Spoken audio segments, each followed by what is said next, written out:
It's Just Business with Steve Thomas and your host, Chris Larry.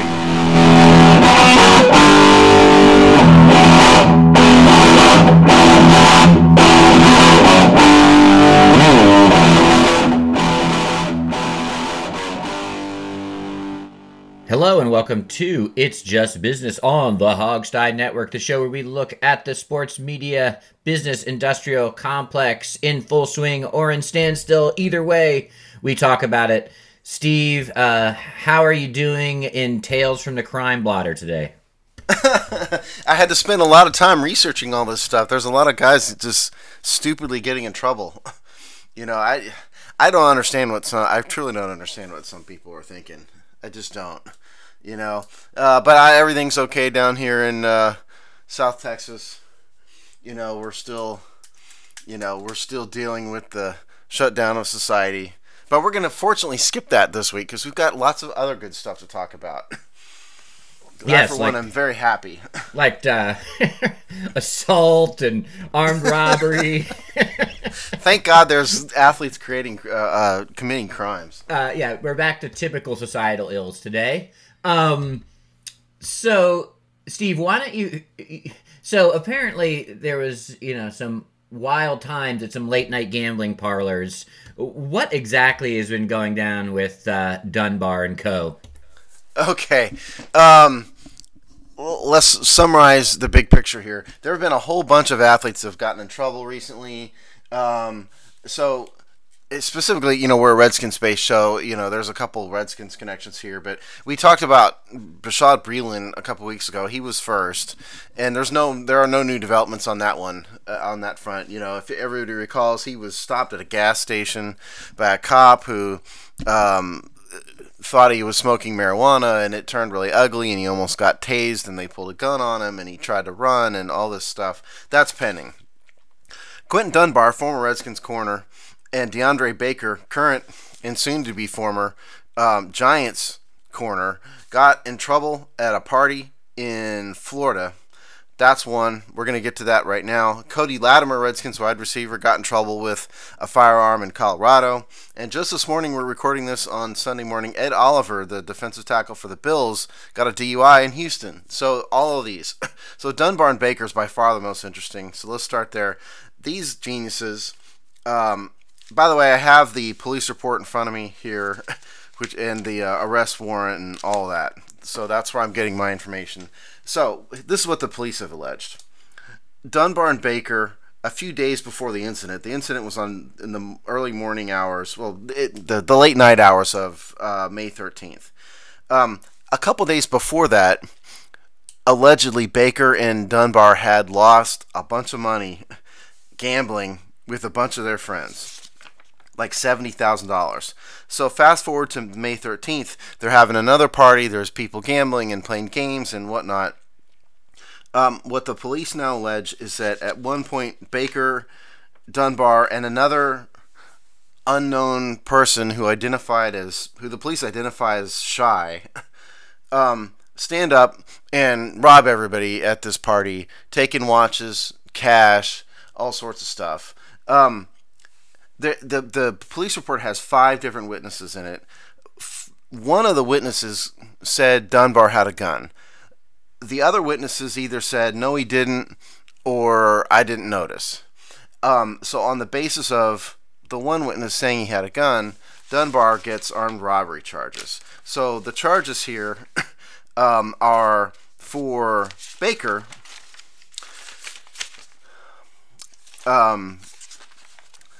Baker had 4 counts of armed robbery and then 4 counts of aggravated assault, whereas Dunbar just has the charges of armed robbery. The best part about this is just great.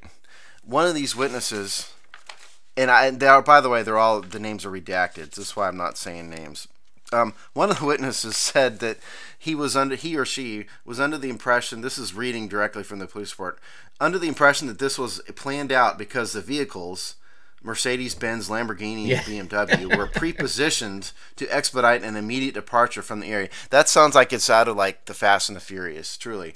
And I'm just, a bit of advice, if you intend on and you are planning on robbing a party and you want to get away, the thing to do it in is not a Lamborghini. Okay? Just a bit of advice, because that kind of stands out. If you're going to try to blend in, go get a Chevy. Don't use a Lamborghini. But that fact actually really stuck out in my head out of all this police report, because that really lends it. I thought that had a lot of credibility, and it really tells you that this might have been actually planned out and seemed true. Now, the other side of this is that Dunbar's not turned himself in yet. Dunbar's attorney claims he has 5 affidavits from the partygoers saying that Dunbar wasn't involved at all. And then Baker's attorney, for his part, said this is all totally wrong and my guy's an innocent party. So there's a lot more to this, but that's what we have. Chris, thoughts on these two geniuses? That I would totally agree that the strategically placed high-end sports cars as getaway vehicles was definitely the thing. Definitely the thing that I chuckled at and raised an eyebrow at simultaneously. I think actually Dunbar has turned himself in now. Oh, has he? Okay. Yeah, I'm seeing Baker has. I wasn't aware Dunbar has. Yeah, Dunbar turns himself in on armed robbery charges in Fort Lauderdale, Florida. Turned himself into the Broward County Jail on Saturday. So that was yesterday in terms of the time that we're recording. First of all, this would be this is just a cautionary tale. Why are you getting yourself involved in these kinds of situations? So that's just that, even if this was just like, let's say someone OD'd at the party, or let's say the cops busted up an illegal gambling, because it's obviously illegal gambling. This is not a casino, right? This is, as Nathan Detroit would say, a rolling craps game and probably some high-end poker game type things. So it's not a legal gambling establishment. So let's just assume for a second that they got caught up in a dragnet situation, or just were wrong place at the wrong time, this is definitely not what is going on here, at least allegedly. You have to wonder, especially when there's so many, legal avenues to do essentially the same thing, why athletes with this many millions and a career put themselves in harm's way. So that's just the baseline. But then to involve yourself this proactively, and probably what looks like at minimum some level of premeditated, and they say that they basically were upset that they lost all this money in the first rolling gambling parlor, and then had a basically premeditated way to kind of agree. I'm sure these people were seeing them as a bit of dupes, right? Like, so they kind of set that hook for them to be invited back, to drop a bunch of money, but then they had a plan to basically to get that money back and to pull off a heist. The fact that you would put yourself in this much jeopardy, really triple jeopardy at this point, is just astounding. Yeah, and let me explain. This is not like getting caught with a pound of weed, or getting a DUI, anything like that. This is decades in jail, okay? If convicted of all the charges. And I did go through the Florida statutes, criminal statutes about sentencing and whatnot, and it's really complicated and we don't really have enough facts, and it just so I'm not going to give a specific number, but safe to say you're talking multiple decades in jail at a minimum if they got convicted of all this stuff. Like you, I don't understand it at all. Okay, so you lost $70,000. I'm sorry. That $70,000 to them is like you and I going out and having a nice dinner. These guys are they have multiple millions of dollars. And the idea that they would risk, one, their freedom, and two, their future multiple millions of dollars in earnings over something as stupid as this is just idiotic. Now, for those of you who don't know, we've talked about that on this show before. I did prosecute for, a couple of years. I've read a lot of police reports. Everybody's clearly not always guilty. But I've never read a police report where substantively the underlying action didn't happen. Okay? I had one case one time where the police arrested the wrong guy. they had arrested the dad and not the son. It was a senior and junior case. Had to let him go. He's totally innocent. The odds are overwhelming that these fundamental facts are probably correct. Again, they may not be guilty from a legal perspective. We'll see. But I highly, highly doubt that just because Deandre Caker's lawyer found 5 people at a party who are willing to say Deandre did not do this means that they're actually not. So that was Dunbar's lawyer said that. But I highly doubt that the fact that Dunbar's lawyer found 5 people that said he didn't do this means he actually didn't do it. We'll see, and it's alleged, but I have an extreme doubt that Dunbar was a completely innocent party in this.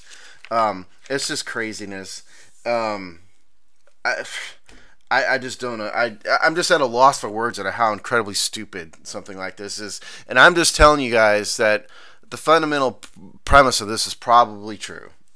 Just from my experience in a prosecutor's office, it's probably true. Well, malfeasance definitely happened. Something went down, right, for sure. Yeah, exactly. Is Dunbar so if we kind of start to suss out and guess what Dunbar and his lawyers' sort of tack will be here, will they try to make an argument that yes, they were hanging out, yes, something went down, but that Dunbar was just as surprised as any of the party goers that what's his face, the Giants cornerback, kind of, went nuts and pulled a gun and started ripping everyone off? Yeah, I think Dunbar's hook here is that the cops only had one person that conclusively said he had a gun. And so 4 other of your witnesses, Mr. Police Officer, Mr. Prosecutor, said he didn't either said he didn't have a gun or said they didn't notice. And I have 5 more here that says he doesn't have a gun. And so, I think what happened here to my poor innocent client is one person just flat out misidentified, what Dunbar had in his hand. That happens. It was a very confusing situation. And yeah, he was there with Deandre Caker, but Caker was the guy running this show. Caker was the guy that did it all. My guy was just caught up in it. He wasn't involved at all. It was a very confusing situation. He's as much of a victim here, as anybody else. I mean, that's probably what Dunbar's going to argue. I don't know how Caker, all of the witnesses say Caker did it. Had a gun and was sort of the ringleader. So I think Caker's defense is a much harder one to make, and I think what you just said and what I said about Dunbar is what he's going to say. Hey, he got caught up in this, he didn't have a gun, only one person, let's attack the credibility of the person that said he had a gun, which is probably easy to do because all these people were probably drunk and on God knows what chemical, at the time. So I think that's what Dunbar says. Sure. And tries to plead down. Because if he brought the problem is if Dunbar brought a Lamborghini, a Mercedes, or a BMW and parked it in such a way that, lent itself to a quick getaway and then actually did go get away with Caker after it, or try to, it doesn't really say when Dunbar and Caker were arrested. It doesn't say whether they got away and were stopped, later or when the cops knew about this. So presumably they got away, but it's not really clear about how this ended. So I think that's Dunbar's worst thing is if he and Caker walked out of the place with money, you're sunk, dude. Yeah, I mean, they're probably angling to plea down to maybe get off the armed assault or armed robbery piece, maybe get, the party to a criminal activity or like maybe just a robbery charge without the weapons piece. I mean, that's probably their eventual angle here. Probably so, yeah. Probably so. Because, it's just tough to... I mean, again, unless this is just a complete case of misidentity, and it wasn't Quinton Dubar at all. Stranger things have happened, I guess. Who knows? My experience in this kind of stuff is that it happens, but it's very rare. So, I think so. I mean, they're probably angling for a lesser charge. The problem is, if these guys get convicted of anything remotely like armed anything, their NFL career may be over. From an NFL perspective, the NFL does not have to have a criminal conviction to find that someone has violated the personal conduct policy. All the NFL needs to do is look at this and go, yeah, we think they did it. And period. Because their standard of proof is not beyond a reasonable doubt. So the NFL can suspend them,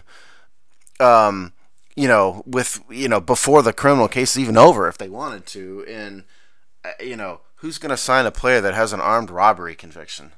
Even if the Redskins and the Giants cut these two guys, not the Redskins, if the Seahawks and the Giants cut these two, who's going to let a suspension go and go, yeah, I'm going to bring a guy who committed armed robbery onto my team? Their career might be very well over. Yeah, the criminal, the trial and the prosecution and the charges and all that will follow, will follow its own progression. Let's switch a little bit to what we think's going to happen here from, the NFL and the team standpoint.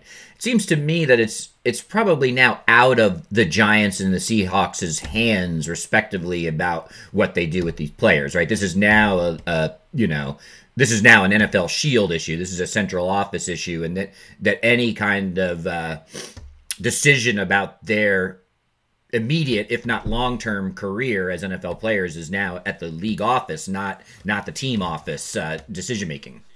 No, I mean, the Giants and the Seahawks could cut them. Right, they could just cut him, right.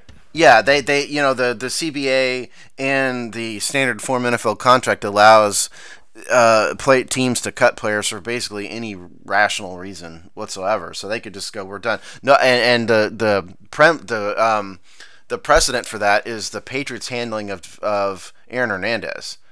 Aaron Hernandez lasted like 2 days after he got arrested for murder. The Patriots just went, we're done, cut, period. Cut ties immediately. Bill Belichick does not play that. They didn't wait for anything. I think they probably interviewed him, talked to the police, went, you know what, we don't want anything to do with this, get out. And the Giants and the Seahawks could do that. But to your point, the discipline part is in the league, in the hands of the league office. They're going to look into it, and like I said, their standard of proof is not beyond a reasonable doubt. All they need to do is look at this and go, they'll probably call the cops in Broward County. They may talk to the players. The players would be idiots to talk to the NFL, but they may try. And they just go, you know what? They did it. They're suspended. It could be that easy. Yeah, the Patriots' Aaron Hernandez is a little bit of an anomaly. Often the teams wait for the league to drive this. Yeah. So because the truth of the matter is that the teams are very, very lenient about this stuff. Murder, yeah, okay, we don't want anything to do with that. But NFL teams are cynical, and all they care about really is getting players back on the field, and they're willing to overlook almost any kind of bad conduct. Armed robbery is pretty tough, though. It's pretty bad. That one is pretty tough. But yeah, they want to.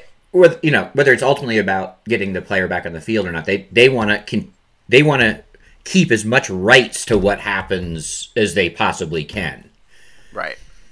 Yeah. Oh, that's right. And so they probably won't cut these guys. They'll probably keep them because there's no real reason to. If you can take the PR hit for keeping them on the roster, just let the NFL suspend them, and then we'll figure out what to do later. I mean, that's the smart thing to do. But Bill Belichick's also an anomaly. He's just not going to put up with crap like that. They have a history of just getting rid of people. They tried Josh Gordon. They got rid of him. They finally said, you know what, we're done with this. Get out. They did the same thing to Hernandez. The Giants and the Seahawks will probably hang on to him, I would assume. And the Seahawks coach in particular, what's his name? Pete Carroll. Yeah, thank you. Pete Carroll is known as a player's guy, and I don't think I would assume he would hang on to Dunbar. I would. Although Dunbar's more cuttable in many ways because Baker's cuttable now. Yeah, Baker's got some guaranteed money. And he's and they had a first round just in 2019, a first round pick invested in him. Seahawks are in on Dunbar on a fifth round pick, and he's never played a down for them, so he's easily more cuttable. But I think their attorneys have bought them time because it's the attorneys. The idea that their attorneys have said we're totally innocent here and we have affidavits is probably enough, I would assume, for the teams to go, well, let's just wait to see what happens. I would agree. Yeah. And that's probably fair, quite honestly. I wouldn't want to be, I don't think these guys are innocent. I think they probably did it. But, I mean, they have a process, and I wouldn't want to be fired and or cut just on the basis of an allegation. That's not really fair. Fair is a terrible term. I think the right thing to do is at least wait for a while to see how it plays out. That's a reasonable thing. And I don't think the PR hit on doing just that is that huge. anyway, especially right now when the tension, the tension isn't necessarily as hot as it would be just in sort of a normal situation where, the 24-hour news cycle would be focusing on this more. So, I don't think they risk a huge, the PR hit has already happened, right? So like it already, the Seahawks and Giants names already dragged through the mud just of the fact that this happened. I think letting follow the process is not going to get them a big PR hit. Yeah, and the Seahawks and the Giants both already came out with a bland statement that said, we've reported to league office and we have nothing more to say, and all they have to say is, hey, their attorneys say they're innocent. The league is dealing with it, and we're going to wait to see how it plays out. And yeah, that part's okay. But from a long-term perspective, just think about this. Neither one of these guys are going to be in the Hall of Fame. Who on earth is going to sign these players if they have an armed robbery conviction? DUIs is one thing, and I'm not minimizing that in any way. Domestic abuse is awful, but there's two sides to most of those stories. Armed robbery, there's not two sides to armed robbery. You pulled a gun on somebody, and by the way, they're taking just ridiculous things. Rolex watches, $600 in currency, $4,000 in currency. Some watch I've never heard of, and Audemars Peugeot, if anybody out there knows what that is, Piguet. Peugeot, I guess. Go down to the store and buy them, for Christ's sake. This is just an inconceivably stupid thing to do. Well, what I imagine is all that cash and expensive jewelry and watches, etc., was probably all out on tables because it was probably in play. It was probably put out in collateral. So it was probably just a bit of a, kind of a, it's all out there. The people are running for their lives from the gun, and then you just sort of scoop everything on those gambling tables into a bag. Yeah, exactly. The other, Richard Mille watch, if anybody knows what that is. I've never heard of that either. So that's Dunbar and Baker. And again, by the way, they were held on a no bond. There's a no bond hold on this. And what that means is a lot of times if you get arrested for a minor crime, you can bond out and then you just have to report on the day of your arraignment.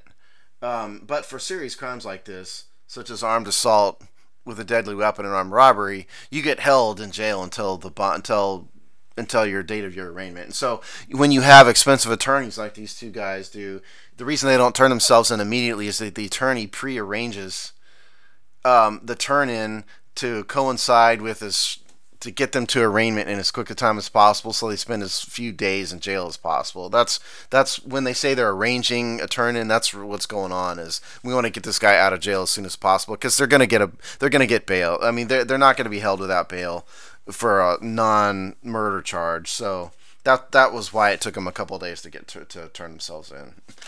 Cody Latimer. You want to move to Cody Latimer? Sure. One thing I will say before we move to Cody is just, since this is obviously a Redskins focused podcast, it is amazing. What is this? 3-4 months? The narrative shift from Quinton Dubar as a spunky player who moved himself from wide receiver to cornerback and made the team and became a starter and all, then was valuable enough to be valuable into another team. The narrative of that spunky Quinton Dubar, to armed robbery in a Lamborghini getaway is quite a 4-month journey. It just goes to show that you never know these guys unless you actually know them personally. We had Rob Henson on the Hogs Tie, the Hogs Tie for this week. That will be out Monday. That already came out for those of you listening. And Rob kind of said the same thing. He had some great stories in there about players, one in particular, who the public had one perception of, and Rob's interaction with him was totally different. Rob being there and as a player in the building. You just never know who these guys are at all. We don't know them. They have a public face and a public persona, which clearly, in the case of Quinton Dubar, was allegedly totally different. Completely different, If you're looking for little clues about Ron Rivera's ability to judge, there's a nice little positive clue there. Yeah, absolutely. All right, so give us Cody. Cody Latimer is a tougher case to talk about because none of the details are available. I have tried to research it.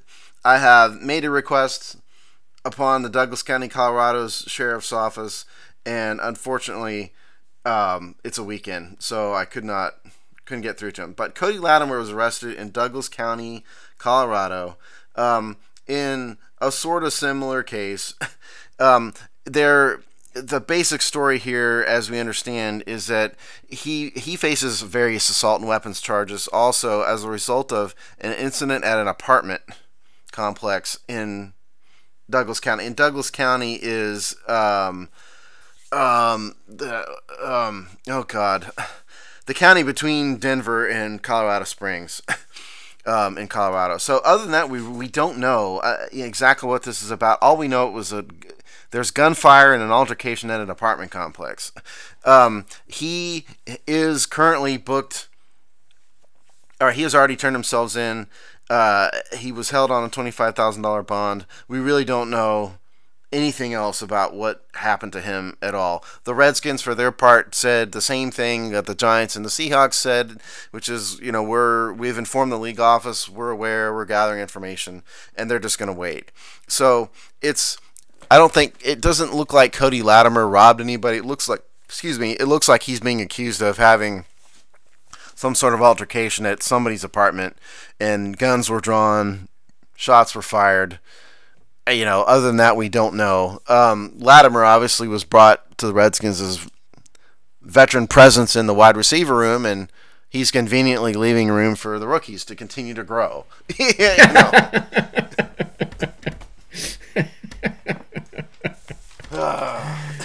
Athletes behaving badly. I wish there was more to say about it, but we just don't know. Again, I've made a request of the Douglas County Sheriff's Office. If they actually respond and actually give me information, we will report it on the Hogsty.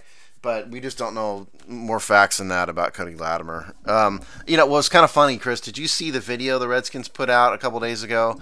The Redskins got a bunch of players to wave, from their homes, and then they threw this together in a video with the theme from Full House over on top of it, And so it's like it starts off with Dwayne Haskins opens his door, the dogs run out, he waves at the crowd. Sadiq Charles is there, does the same thing. Cody Latimer was one of the ones in this video, and Cody is sitting there, like in his living room, smiling and waving, which is just 2 days before he gets arrested for, allegedly shooting guns. So it's pretty funny. It's a shame.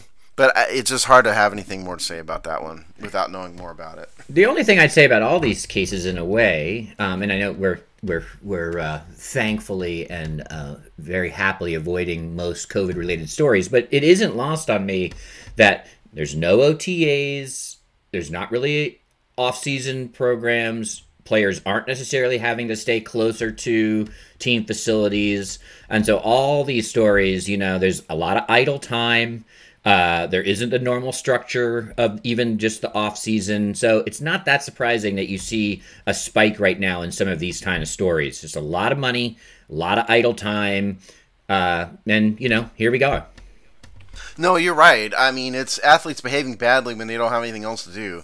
Because right now they'd be in the heart of OTAs, and so they would be, at least from, OTAs usually go Tuesday, Wednesday, Thursday, and so at least for most of the work week, they would be at their respective team facilities, working out, probably every day, and, to the extent an OTA happens, they'd be on the field and doing things, but now it's these guys with nothing to do, and, listen, let's be honest, some of these guys aren't saints. They came from poor circumstances as children, or as teenagers. Some of them have been involved in bad things before. Not everyone, obviously, but some of them have. And when they have nothing to do and a lot of money, they get involved. They kind of tend to fall back in old patterns, and that seems to be what happens. What's happened here? Again, we don't really know what the Cody Latimer situation is all about, but the Dunbar and Baker thing, I don't know anything about DeAndre Baker's background whatsoever, and little about Dunbar, but clearly I'm just going to take a stab at it and say this is not the first time, if this is true, that these guys have, carried guns and pulled them on people. This is just a case of, like you said, not having enough to do and falling into old habits. Yeah, and if you gave them if you scaled this problem, which is giving 24-year-olds millions and millions of dollars, you'd see, regardless of even background, you'd see lots of stuff happen. Now, there is a statement. The one thing I can say about Latimer, his attorney put out a statement that says, quote, and this is quoted in a CNN article, there's an entire backstory to this situation that constitutes one of the most highly provocative situations you can imagine. Please withhold judgment until all the facts of what took place that night are known. That is coming from Latimer's attorney, Harvey Steinberg. So, we'll see. I just don't know what to say about that. The Ed Oliver thing is a little bit more normal in terms of criminal activity. Ed Oliver was arrested and charged with DUI, and of course, because it's impossible not to be, he was also found to have a gun in the car, because, it's the day of the firearm, apparently. But that's a little bit more normal situation. The other two are definitely more highly provocative in... Yeah, if only he had driving on a suspended license, it would be the hat trick for typical off-season arrests. Exactly. The other two are far more serious, is what I was trying to say, and lost my train of thought. But, listen, and again, that comes on the heels of Bashaud Breeland, so we're really in an athletes behaving badly situation, and I think you hit the nail on the head, Chris, exactly. This is a situation where these guys they have too much money, not enough to do, and... they're falling back into some old habits that they probably had before they became NFL players. Because even when there's not official OTAs, there's social pressure to stick closer to the training facility. There's still the workout rooms are available. So, I mean, you'll notice that none of these crimes are anywhere even in the remote vicinity of where these players play. Yeah, exactly. And, and Dunbar was on a Zoom press conference hours later. Judge me as a man. Hours. Yeah, exactly. That's exactly, and he was sort of implicitly, he didn't say it like this, but he was implying that the Redskins kind of disrespected him, and I'm glad I'm in a new place where like you said, judge me as a man and this and that. Well, he's about to be judged as a man. Right. So good stuff. I'm sure all of these stories will give us more updates in the future. But let's turn our attention to a different version of potential criminal activity, large dollar amounts, and high visibility athletes. In fact, probably a much higher visibility athlete than some random cornerbacks in a kind of a faceless league of the NFL, unless you're quarterback. And that is, Wunderkind Zion Williamson and the completely predictable story of probably a not up-and-up recruitment to college and to the pros and to marketing dollars, and just so much this is so typical. It's always interesting to see when the details break, but anybody that's surprised by any of this is just, cuckoo. Yeah. Okay, this is really, really complicated from a legal procedural standpoint, and I intentionally and purposely did not pull all the pleadings and read them all because, one, it would have taken me several hours to figure it all out, on top of the couple hours that I spent figuring it out, and two, I didn't want to get you guys too wrapped up in it, so let me summarize kind of what happened here. Zion Williamson obviously was drafted last year. On April 15th, 2019, he signed a marketing agreement with a company called Prime Sports, who the principal behind that was a woman named Gina Ford. Gina, incidentally, his background has had multiple other marketing companies. She's been involved in shady people who've been convicted and gone to jail. She's clearly no innocent cherub in this herself. So this is before he was drafted. He signed this contract. Then on May 30th, so a month and a half later, he signs another marketing deal with CAA, which is Creative Artist Agency. That's a massive Hollywood-based marketing and representation firm that everybody who's involved in the business knows about. Certainly more legit than something called Prime Sports and Gina Ford. And so clearly somebody got to Williamson and said, you're crazy not going with the big name agency. And so that's what he did. Now, unfortunately for Zion, signing our contract with CAA is a breach of the other contract. So Gina Ford and Prime Sports gets mad at him and calls CAA and threatens a lawsuit. Says, hey, this contract is a breach of my contract and I'm going to sue everybody. So the response to that is that Williamson files a lawsuit against Prime Sports in North Carolina, federal court, North Carolina, saying the Prime Sports contract was illegal because I was an amateur and your contract did not conform to the North Carolina rules, state law about signing contracts with amateur athletes. And so therefore that contract was invalid and I couldn't have breached it because the whole thing was invalid. Prime Sports' response was to file another lawsuit in federal court in Florida that said, no, you weren't even an amateur at all because you took money from Nike and from a bunch of other things, and including a $100,000 payment to your parents. And so you weren't an amateur in the first place and my contract is valid. The response to that was two other procedural lawsuits filed by Williamson, which is in essence challenging the jurisdiction of the Florida lawsuit filed by Prime Sports, and challenging a motion to dismiss for the North Carolina lawsuit. So all those four lawsuits are basically one event, which is Williams' contract with Prime Sports versus Williams' contract with CAA. Now, the reason why this came up this past week and why we're talking about it now, I meant to get to this, but the important thing is that Prime Sports issued interrogatories in their Florida lawsuit. And among those interrogatories were interrogatories asking Williams to disclose the money that he was paid under the table. Okay? And so if he answers those and says, yes, I took money, or my parents took money, and it was asking about a house, so they have some information or suspicions to believe that the Williamson's parents are living in a house that was bought and paid for by someone else. If Williamson answers that, it basically admits that he wasn't eligible to play, which will cause the NCAA, if true, to invalidate Duke's season. And they won the national title, if I recall, that year. Or at least they were in the finals. Now, those interrogatories are not going to be answered anytime soon because Williamson's lawyers are challenging the jurisdiction of the Florida lawsuit. And that's in a federal appellate court in Florida. So those are going to sit for a while. Now, the fifth lawsuit, the other part of this, there's a guy named, I'm going to pronounce his name wrong, forgive me, Cedriquez, I believe, Cedriquez Johnson. He has sued Gina Ford, apparently individually, claiming that Ford promised him a 5% cut of the money she made from Williamson because Johnson is the guy that introduced Williamson and Ford.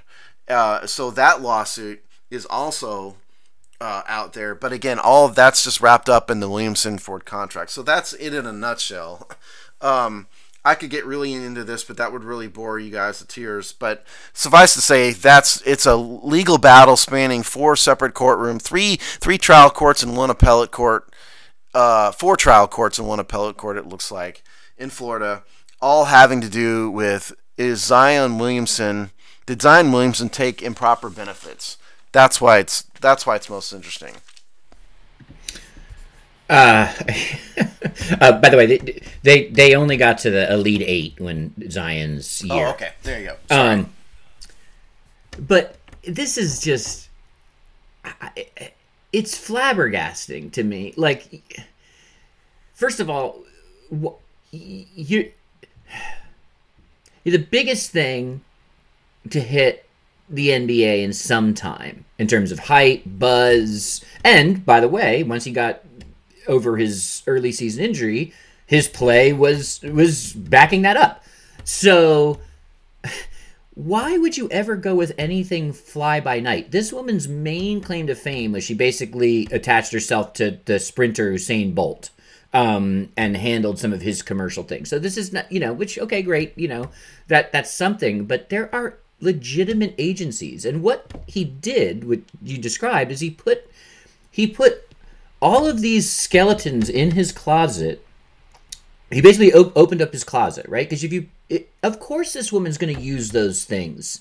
So and I'm sure that he told her these things. Like, he knew that she would know this. You enter into a bad deal.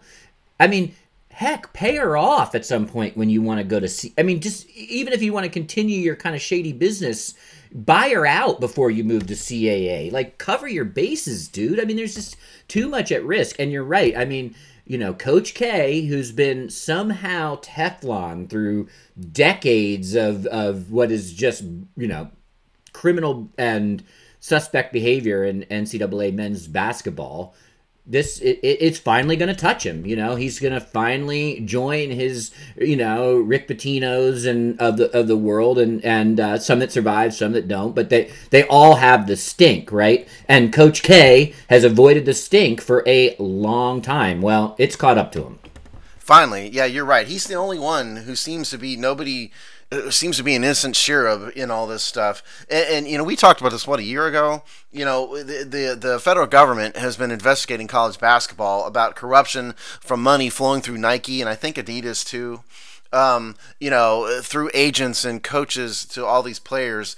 And so this lawsuit, of interest to the public, nobody cares about a contractual dispute between somebody named Gina Ford and Zion Williamson. But the interesting part is the tie-in to the illegal money being paid, and specifically Duke, which, as you said, has been somehow untouched by all this. But Duke has been involved as everybody else. Oh yeah, in my view, at least. Why? I don't know Zion's background in particular, but what I do know is he was not a wealthy family. Average, at least in terms of economic status. This is not Johnny Manziel here, whose family is ultra wealthy, and so the allegations by Ford are that he was paid, all this money and did all these things, but clearly Zion and whoever was around him was not sophisticated, got suckered into this stupid deal. Why you would sign with Pine Sports as opposed to CAA is just crazy, and why you wouldn't just pay her off, buy out the contract.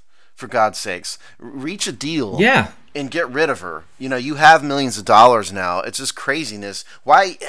I would do it today, immediately. Settle. Call that lawyer and say, what will it take to settle? Write a check and be done with it. It's just crazy. And Duke is begging Zion's people at this point to do that. Because can you imagine the outcry if Coach K gets deposed?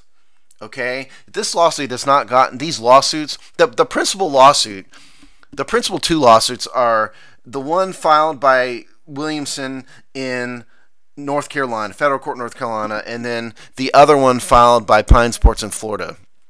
One of the two of those is going to survive and go to trial. In one of the two of those, everybody's going to get deposed, and that might include Coach K. That's definitely going to include Zion. It's definitely going to include Gina Ford, and it might include Coach K. And can you imagine if Coach K has to get on the stand and say, yeah, I know, I knew about payments. Because he can't, if he lies under oath, he's going to be, he's subject to perjury charges. So, I mean, it could really look bad for him if it gets to that part. I would do anything in the world to make this settle if I was Duke. No, and we've talked about this for a long time, and just to me is just the end is soon for. There is going to be an implosion of these high-end college athletics. It's just, and canceling your March Madness doesn't help, right? Like, there is just so many cracks in the hull. This ship is going down in the next 10 years, and I might even be being generous in calling it a decade. But I don't think a decade. I mean, it's not going to be a decade. When you get to the Dukes and the Coach K's and the number one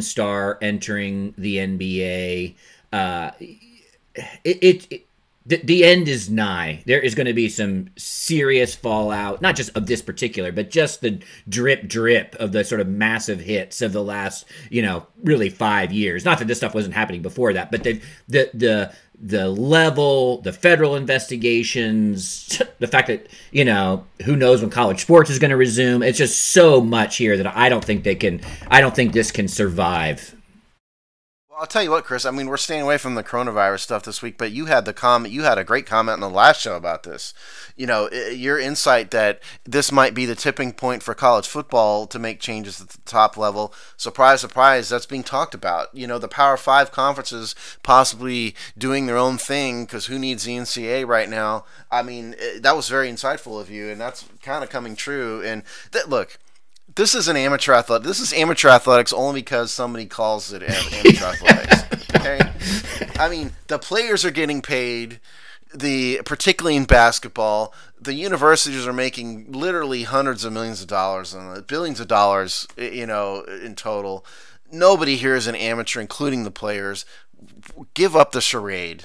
Give up the charade. It makes me more irritated that we're going through this charade than if people just said this is professional sports. Just be done with it and call it what it is. And then we don't have to worry about it. Then this is a simple contract dispute. Then this is a dumb basketball player who signed 2 contracts instead of 1. And and that isn't all that interesting. It's the other stuff. Did he get payments under the table? Because Cedriquez Johnson alleges that Ford met with Williams' family back in January of 2019. Which Ford denies. But if that happened, his amateur status is gone right then. Because those are against, at the time it was against the rules. So it's I don't think it's going to last a decade. I think I'll give it 3 or 4 years. Yeah, I was hedging my bet. It's ridiculous. And by the way, let me put my not a hat I wear often, but let me put my invisible hand free market hat on. If you're Zion Williamson at 17, 18, this is a ridiculous system to put somebody in that isn't a bit, it's not like he can't capitalize on this ability at 40, at 35. He doesn't understand all this stuff. And his parents clearly didn't understand it either. Not everybody is sophisticated enough to understand what's going on. Yeah, and they should be allowed to be treated to really look and hire and take advantage Correct. Of this. Exactly right. Because I don't have a problem with, look, if Zion is a great basketball player and he's marketable, more power to him. More power to him. Let himself market him. But because there's all these rules, what you have is unsophisticated parents and unsophisticated players being paid under the table by sleazy people. If you just allow it, then like you said, they can surround themselves with people who know what they're doing and aren't going to be sleazy and can get it done right. And that keeps a lot of bad from happening, Yeah, I mean, there's so much to prop up this kind of nonsense system just allows the sleaze and the criminality and all of this to falter. And if you want to really look back at Coach K and Duke and they're kind of finally they get tarnished, Coach K was a holdout on the one and dones more than his peers. He was like, you got to go to Duke and you got to commit 3 years at least and all that. That was something that he kind of changed to soon on because he had to stay competitive. But when Coach K sort of made that philosophical shift, he just put himself squarely in harm's way.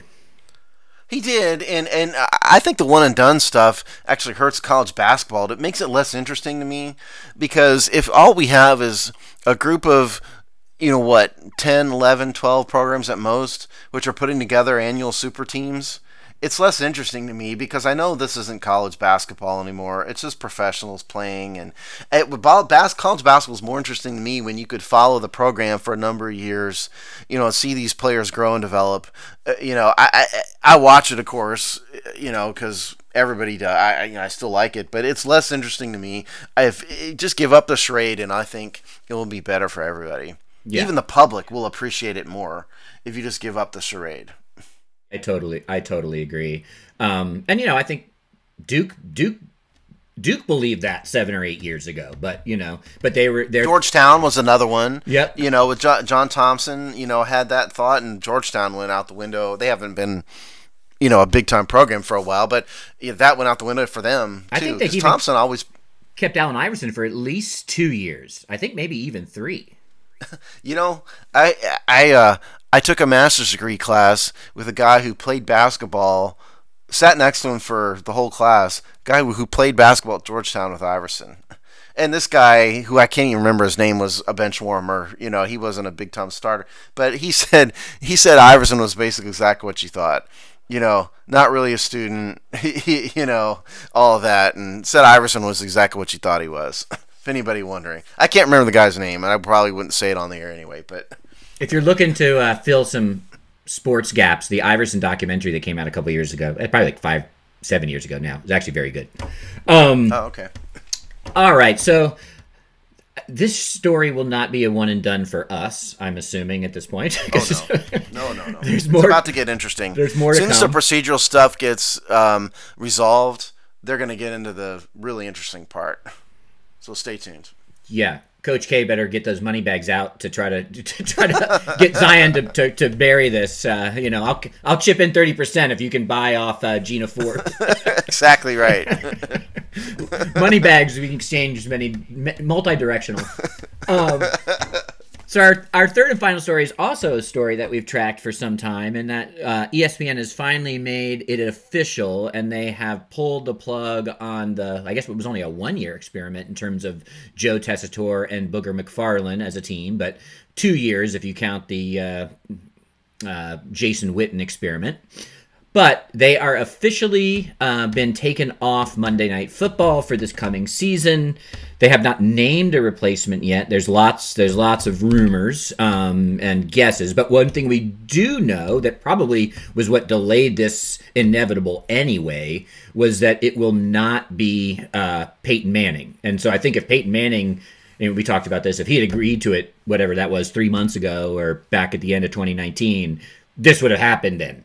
But when he rejected it, they probably had to tread water. But they have officially pulled the plug on the Tessitore Booger McFarland. And we have a few, Kirk Herb Street. Am I saying that right? Kirk Herb Street. Yeah.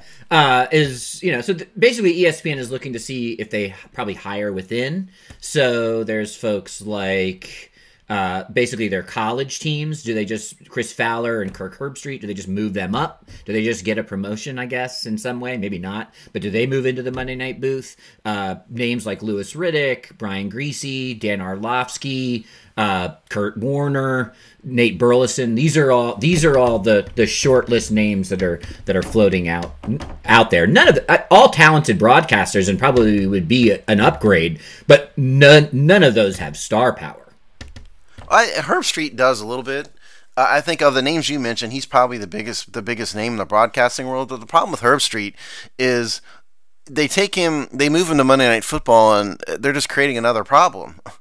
He's the star of their college football coverage, and so it's kind of like the Redskins taking Morgan Moses off a right tackle. Well, you're gonna create a problem.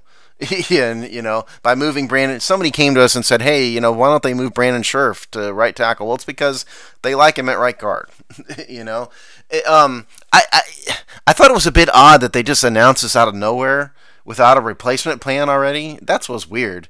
Why did they need to do this in May? The season doesn't start for 5 months. And maybe, at this point. So I don't know what prompted them to do this right now. Obviously, they were hoping for Peyton Manning. He would have been the big name because they kind of need a celebrity name in the Monday Night Football booth. And that was part of the problem. It's like nobody knows who the heck Joe Tessitore and Booger McFarland is. Jason Witten was supposed to be that, but he was just terrible at it. So now they just have an opening, and, it is kind of strange. I would have done I might have told Booger and Tessitore privately, you guys are out, but I would have waited until they have the replacement nailed down personally. Yeah, it might have been that one of them didn't sign an NDA or something, so it was going to come out anyway. You have lots of reasons why it could have happened. And Tessitore probably moves in back to a college football. In fact, and if they do promote Fowler and Herb Street, then he would probably step right into the Fowler slot on their premier college team. I think if you're gonna, in the era of the Aikman and Romo, the celebrity color commentator, and it's always, obviously going back to John Madden, and it's always been it's always been a prime position. But right now, if you're competing and you've got teams that are very popular at the other networks, you can't throw Dan Orlovsky in there. I'm sorry, right? So I think, to me, and Brian Greasy, same. He might as well be Dan Orlovsky in this capacity. I think Kurt Warner is kind of your only play, and he's proven to be pretty good on TV. It's not somebody you're bringing in cold. He's got probably 8 to 10 years now in booths and in studios and whatnot. He's always been a likable guy. From the grocery bagger narrative and all that. So I would say if I'm, and I'm sure I could find this, if I go to some online sports book, you could probably place a bet. I think solid money and the smart money, if I'm ESPN, is just put Kurt Warner there. Yeah, and then if you have a name like Kurt Warner, you could pair him with a kind of a lesser name to be the play-by-play guy, because Warner's the color analyst. So then you could have a Joe Tessitore type guy in there, and it wouldn't be as much of a problem. That's a decent solution. It's kind of the least worst solution, maybe. Because clearly you want Peyton Manning. That's not going to happen. You probably wanted Romo. Didn't Romo just re-sign a humongous contract? Deal, yeah. Yeah, and so you're not going to get Tony Romo. Well, who else is there? Well, Drew Brees, maybe in a year, would be available, but that's next year, not this year. So what do you do, now? Kurt Warner, that's not a bad solution. Kurt Warner's a pretty decent idea. But you got to get rid of the gimmicks. Like the Booger Mobile thing was just stupid. You got laughed at over it. Just forget all that and make it about football again. I think to a certain extent Monday Night Football has become too much about the show and less about the game. I think it's better off if it's just a football game, if you ask me. That's part of the problem here. You don't need to make it a show. Just make it a good broadcast. Make it a dude like Warner who knows what he's talking about, who's personable and charismatic, and just don't worry about the celebrity part of it, or the show part of it. Right, get talented broadcasters and make sure they have chemistry. That's pretty much all you have to do. And let's not forget, and Monday Night Football has been, Dennis Miller, Tony Konarzer, but their search for a gimmick is going on 20 years. So, yeah. If I was an executive ESPN in charge of this, I would just find a solid. I wouldn't break up my college team, one. So you're either going to promote them as a team or leave them where they are. I'd probably leave them where they are. But if they break them up, they're really dumb. But let's assume they're not. I think they're smart enough to not break them up. So they're either going to move up or stay where they are. If they stay where they are, which would be my vote, which I would advocate for, I would return to a 3-man booth because that's Monday Night Football. That's tradition, right? That, 3-person booth. I think when they get away from that is when it gets sticky. And I do Kurt Warner. I do Louis Riddick. That gives you a good balance of executive and player. And then you just go get like a, play-by-play. No one cares who that is as long as they don't mess up the down and distance. Yeah, because the other thing about Herbstreit is he's truly a college guy. Kirk Herbstreit did not play professional football. He doesn't know. He knows more than you and I do, but he's not a professional football guy. And again, it's sort of destroying one thing to make another thing better, and it's not helping anything. And yeah, I mean, if you got Kurt Warner and Louis Riddick he's very smooth and very polished and would be great, and then, yeah, don't worry about the play-by-play guy. Go get the next Joe Tessitore or whatever, and, nobody cares. Yeah, that's great. Yeah, that's great. What I do. I like your solution. Finally, you and I agree on another thing. We agree every show, Steve. You have a short memory. I just like the idea that we're constantly at odds. It's more fun that way. That's true. So ESPN, if you're listening and you want to hire me as executive producer on Monday Night Football, I'm available. I've got other offers on the table, so act quickly, but I'm here. Yeah, there you go. If you want a legal analyst, ESPN, I'm here.